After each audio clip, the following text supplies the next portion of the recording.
Is there a place and time where logic breaks down and wonderment begins?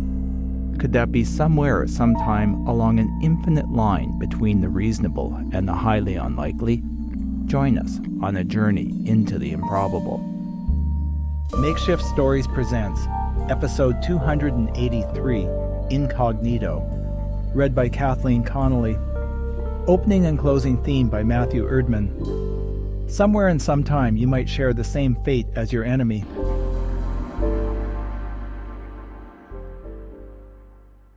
How long are you going to be in there? Sandara complained. First shift starts in 10 minutes.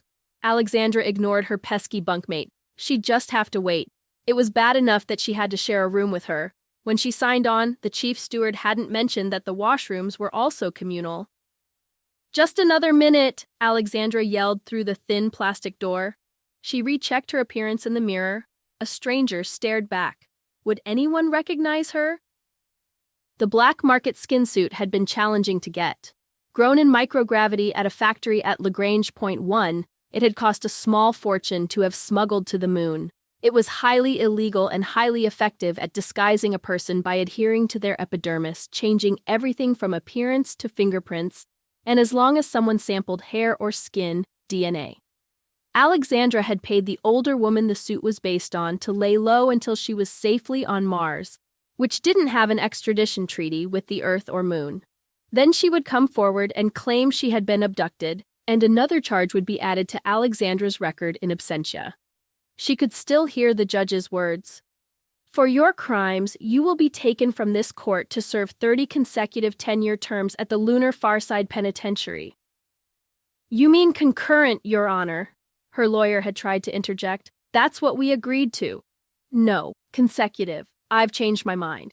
We need to send a message to others who might be tempted to try something like this, the judge proclaimed.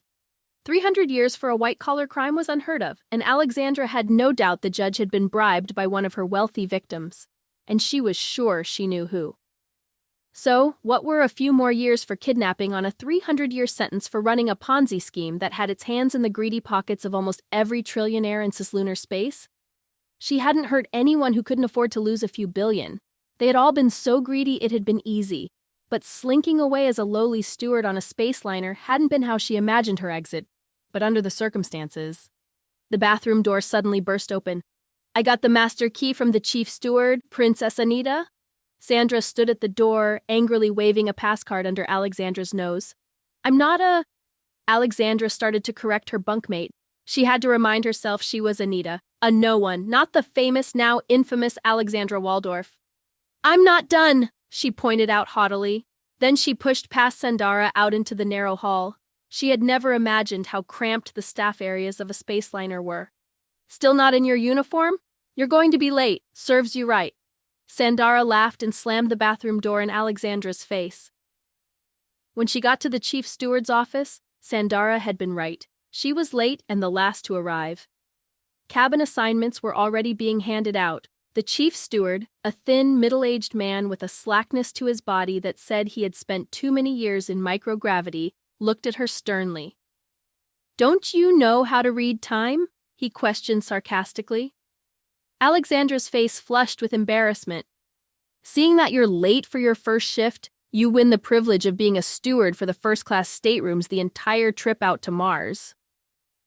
Sandara's smirk caught the chief steward's eye.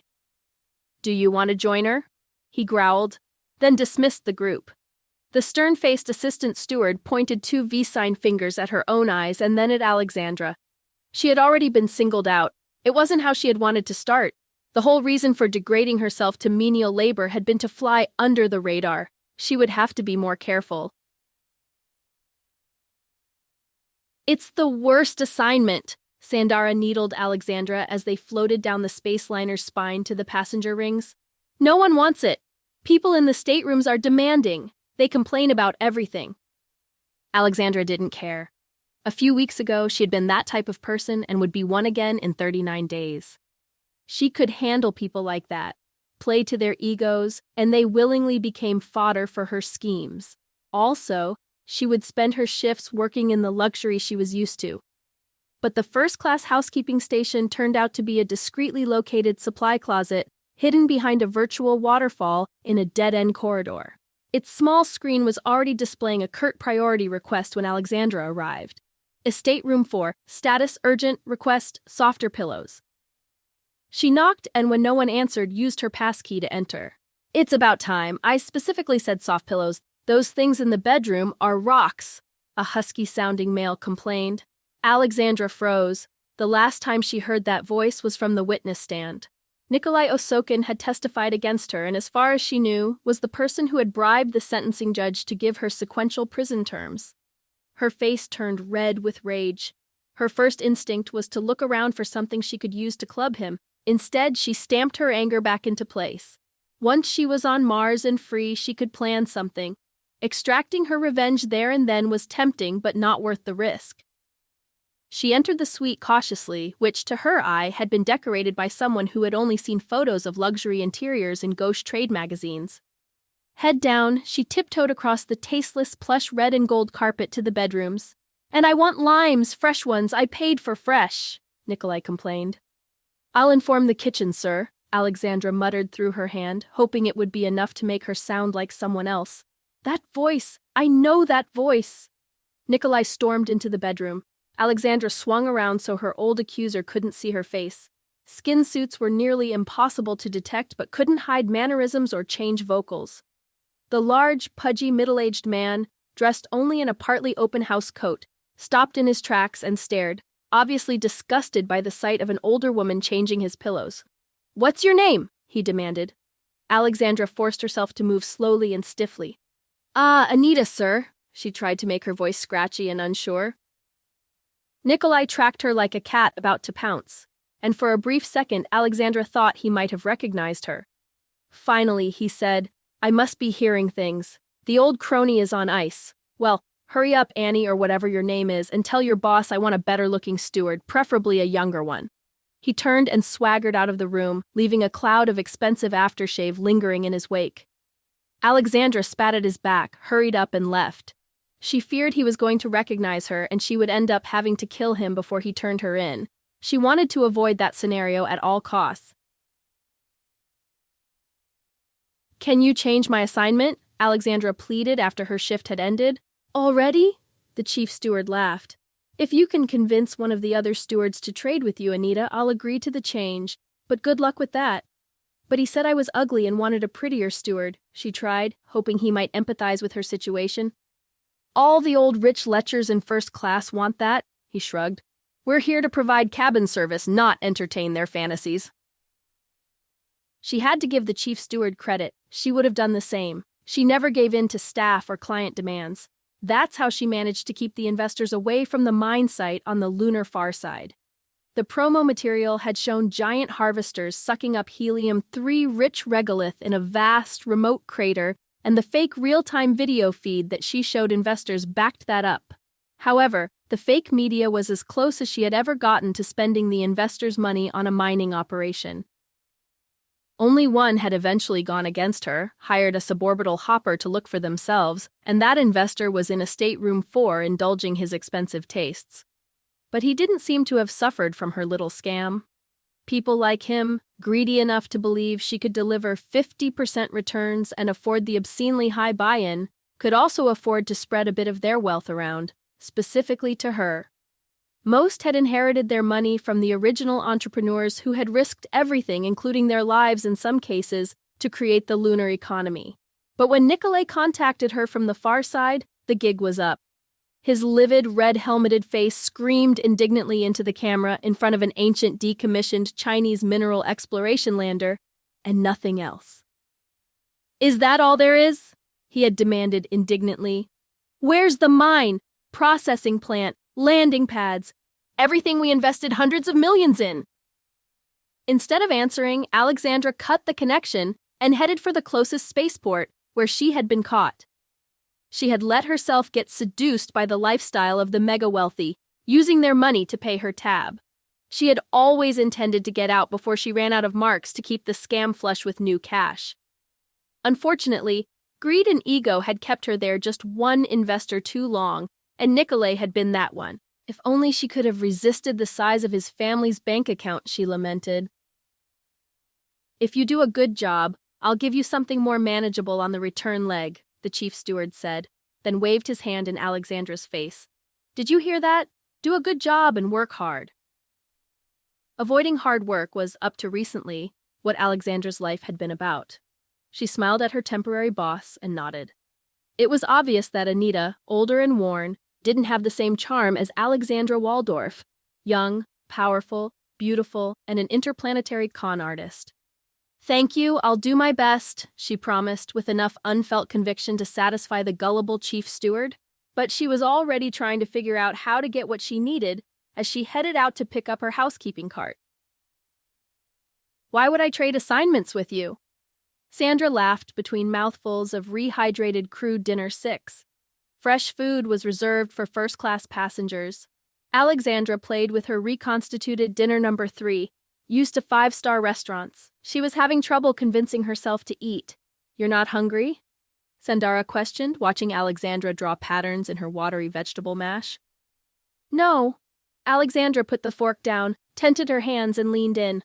Look, this guy in stateroom 4 can't stand me. I'm afraid of him. Please, can't we switch assignments? What could I do to convince you? Sandara looked amused. 500,000 would set me up nicely. Done. Alexandra immediately agreed without thinking. Like an old, barely employable steward would have 500,000 to give away. Sandara laughed. She got up to leave, and Alexandra grabbed her arm. I'm serious. Here's the number of an account at the Phobos National Bank. She pushed a chip into Sandara's hand. There's 650,000 in it.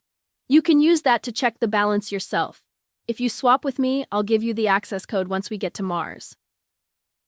I can't believe you were desperate enough to lift this. Sandara held up the chip to examine, then threw it back to Alexandra.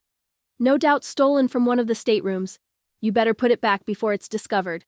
I'll do you a favor and won't report you. The sound of breaking glass echoed from the first-class lounge. Alexandra set the brakes on her cart and quietly tiptoed to the entrance to see what was happening. Nickolay and an athletic, short, overdressed man who looked like a business partner were facing off near the armored glass lounge window, which framed them against a slowly spinning constellation of stars. The smell of expensive brandy saturated the air. We never guaranteed the outcome, so you still owe us. You need to pay up, the stranger threatened. The shards of a broken bottle, the source of the alcoholic smell, lay scattered on the carpet near the window below a stain on the glass. The short man was nursing a growing bruise on his temple. Alexandra quietly backed away, then hurried up the corridor, her housekeeping cart accidentally bumping into the wall. What was that? Nickolay said, ducking his head out of the lounge to check. Alexandra fled, trying to put as much of the curving ring between her and the men as possible. It was a steward. I could only see the feet. A woman, I think, Nickolay growled. Alexandra managed to avoid Nickolay for almost a week, cleaning his cabins when he was out. Then her luck ran out, and she got an urgent message to clean a stateroom 4. It's about time, Nickolay complained when she finally arrived. I need you to clean that up. He pointed to a place on the floor covered in the remains of an uneaten lunch spattered amongst shards of broken plates. Alexandra stared at the mess like a soothsayer reading tea leaves. She knew from personal experience that the man had a temper and threw things when it got out of control. From the pattern of scattered flatware, the table had been set for 2. Some deal had obviously not gone Nickolay's way. She assumed it was with the man she had caught him arguing with in the lounge. There were splatters of something that looked like blood near the wall. Don't just stand there, clean it up, Nickolay raged. Clean it up, you useless, he began to repeat, noticing her shoes. It was you in the hall the other day, outside the lounge, wasn't it? I don't know what you're talking about, Alexandra lied. I see, he humphed, then crossed his arms and watched her work. You know it's your mannerisms and voice, he finally said. They're familiar, say something. Alexandra ignored him, doubling down on the cleaning. Say something, he demanded, moving his threatening bulk toward her. I'm done. I've got other passengers to attend to. Now, if you don't mind. Alexandra picked up her cleaning tools to leave. It's remarkable how much you are like her, he grumbled. She's maybe 20 years younger, thinner. It's how you carry yourself, not like a worker, like a someone, like a person with money. It would have been a lot of plastic surgery, and Alexandra Waldorf is too vain to turn herself into something like you, even to escape. Alexandra hoped the artificial skin on her cheeks wasn't burning red with anger. She shoved past Nickolay. Hey, you! Come back! I want to talk to you. Clunk, clunk, click, click, clang. The sounds of a hatch closing and being dogged shut echoed down the empty spine as Alexandra entered from the crew ring and began floating toward the passenger areas. Clunk, clunk, clang. She heard the first-class hatch close. Bang, bang, bang. The area was off-limits to passengers, so she assumed the knocking was maintenance repairing something, and she decided to ignore it. In the past, she never had to think about how things worked. People, unimportant anonymous people whose job it was to keep things working, crawled around in unseen places, like the central spine of the spaceliner she was in, to keep people like her comfortable. That was just how things worked. But the knocking had a desperation to it that maintenance work shouldn't. As she passed an emergency airlock where the noise appeared to be coming from, she almost didn't bother looking at the thick glass portal in the hatch, but a frantic waving hand caught her attention. Then she noticed the yellow light indicating the airlock was cycling. It was pumping out the air before the outer hatch was opened to space. The pounding became desperate, and Nickolay's panicked face floated into view, his eyes wild with fear. Alexandra jerked back. His face flashed from surprise to anger when he recognized who was outside, and then the fear returned. Help! Please help! Alexandra could just hear his desperate plea through the metal and thinning air of the lock. The hammering briefly intensified, then began to weaken as Nickolay's oxygen-starved muscles began to atrophy. All she would have to do was wait until the air had drained and the outer hatch opened to the cold vacuum. Maybe another minute or so. Do nothing. All she had to do was nothing to secure her future. But she wasn't a murderer. No one ever died in her scams. Then there were the security cameras. There would be cameras hidden along the spine, and she would have been recorded floating through that corridor when the hatch cycled. They would detain, question, and challenge her about why she had failed to help and probably find out who she really was. Alexandra examined the control panel. Someone had locked the hatch so it couldn't be opened from the inside. She found the abort button and hit it. She could see her arch-enemy floating in the chamber through the portal, gasping as the atmosphere was restored. Her instinct told her to shoot down the spine and get as far away as possible, but that wouldn't be how a crew member would act. Instead, against all her instincts, she waited for the status light beside the hatch to turn green. It hissed open, equalizing the remaining pressure difference. Suddenly, a burly hand shot out, clamping around Alexandra's arm like a vice. Before she knew what was happening, she hurtled through the airlock headfirst toward the outer hatch. Alexandra tried to tuck into a ball, but only managed to start to roll in the 0G. The back of her head impacted the metal hatch. Black spots momentarily broke up her vision, and she thought she was going to pass out. You! Nickolay growled. He floated in front of the inner hatch, blocking the way out. Why did you wait so long? I could have died. I froze when I saw you in the airlock, Alexandra explained, which was partly true. It had taken her a few moments to decide what to do. I guess I panicked and hit all the wrong buttons until I got the right one. There's that voice again, Nickolay accused suspiciously. There's something else going on here. Admit it. You pushed me in and locked the hatch. Then, like the amateur you are, you got cold feet. You've never killed anyone before, have you? I was trying to save your worthless skin, you pompous nincompoop. Interesting choice of words, Nickolay noted. An antique insult that I've only heard once before, in court. But you can't be Alexandra Waldorf. That piece of trash is in a maximum security prison on the far side of the moon, where there's supposedly no connectivity. Did she use a go-between to hire you with the instructions for you to call me that so I'd know who was behind this? How much did she offer to pay you to off me? It's my money she's using, stolen of course. Where'd she stash it? Mars? She wanted payback for the extra long sentence I bribed the judge to give her, right? Well, she deserves every second of it for conning me out of almost half my family fortune. All skimmed off lunar construction projects by your father, Alexandra blurted out, unable to stop herself. It was what she had wanted to say in court, that the people she had stolen from weren't the outstanding citizens they pretended to be, that she was just stealing stolen money. How many had died because of the resulting shoddy construction? That's never been proven, Nickolay challenged, edging closer to the open airlock hatch. He gave her a feral smile. Now it's time for me to show you how to off someone. Alexandra pushed off the wall as hard as she could, aiming for the open inner hatch. Oh, no, you don't. Nickolay put one foot through a foothold and was reaching out to anchor himself with an arm when she collided with his chest. Her momentum shoved them both backwards. Crack! She hoped it was the sound of his ribs collapsing as they hit the airlock control panel. The inner hatch slammed shut and locked. They both gawked at it. Pieces of plastic and circuits floated away from the wall where the controls had been. You clumsy idiot, what have you done? Nickolay screamed, then shoved Alexandra away. You were blocking my way? I could have just as easily minded my own business and kept going. Why should I let you go? You shoved me in here. You were trying to kill me, Nickolay raged. I was trying to save you, Alexandra protested. Now I'm thinking I made a mistake. Why were you in a staff-only area? None of your business. Nickolay spun around to inspect the controls. They're junk, he concluded, digging his fingers into the guts of the broken panel, pulling out several wires. Thanks to you, we're stuck here until some loser finds us at the next shift change. I'm going to turn you in once we get out of here. You'll be locked up with your boss to rot. Forgetting she was in freefall, Alexandra tried to reach for his throat, but only succeeded in putting herself into a spin.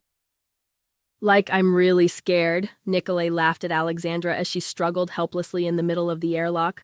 Ha, you're as inept as your boss, he laughed. You can tell her from me how easy it was to catch you, almost as easy as it was to get her a 300-year sentence. Nickolay started playing with the broken panel again. A klaxon suddenly sounded and the yellow decompression light started flashing. What have you done, you arrogant moron? Alexandra screamed. Escaping air sucked her over to a vent where the atmosphere was being pumped out. Nickolay tried twisting wires together. There's gotta be a way to short-circuit this thing. His voice sounded thinner as the air vacated. No one else would come in time. It had been a fluke that Alexandra had been in the passage between shifts. They were going to die, and Alexandra desperately wanted Nickolay to know the truth. I am Alexandra, she yelled in the thinning air, and once again, you messed up my plans, but this time, you're going to share my fate. I knew it! Nickolay screamed. The yellow light began flashing faster as the air pumped out. Nickolay's anger was replaced with desperation. He floated near the broken control panel, fumbling to piece it together. Despite his frantic gasps, he was turning blue. Alexandra didn't want to die, at least not before she had been able to enjoy the spoils of her scam.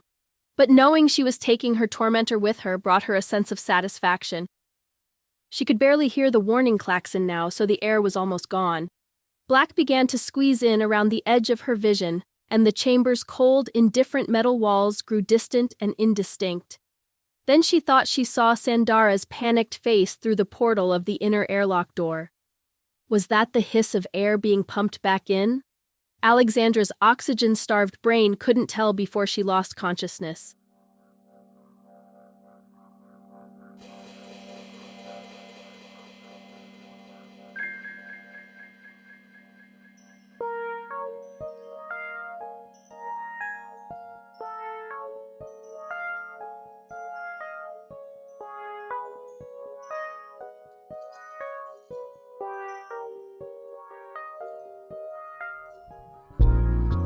Today we'd like to introduce you to a podcast we recently came across, The Sprouting from Blighthouse Studio. The Sprouting is an actual play, Call of Cthulhu podcast, which explores the eldritch horror of a plant apocalypse. In the cradle, our humans attempt to survive in a world where mystical plants have taken over, eldritch bargains twist the fabric of reality, and each character has a goal they must see through to the end. Do you trust your senses? Or do you trust each other? Listen and find out. The Sprouting can be found wherever you listen to podcasts or discover other great Blighthouse Studio productions at blighthouse.studio. You can help us continue creating original content twice a month by either heading over to ko-fi.com/makeshiftstories and making a one-time donation, or becoming an ongoing supporter at patreon.com/makeshiftstories. Makeshift Stories is released around the beginning and middle of the month. This month's story was written by Alan V. Hare and read by Kathleen Connolly. Opening and closing themes were composed and recorded by Matthew Erdman. Audio production and editing by Makeshift Studios. If you'd like to connect with us, please send an email to makeshiftstories@gmail.com or visit our website at makeshiftstories.com. Links to both are in the show notes. Makeshift Stories is released under a Creative Commons non-commercial attribution, no derivative license, which means you're free to share our stories. Just remember to credit us and don't alter anything.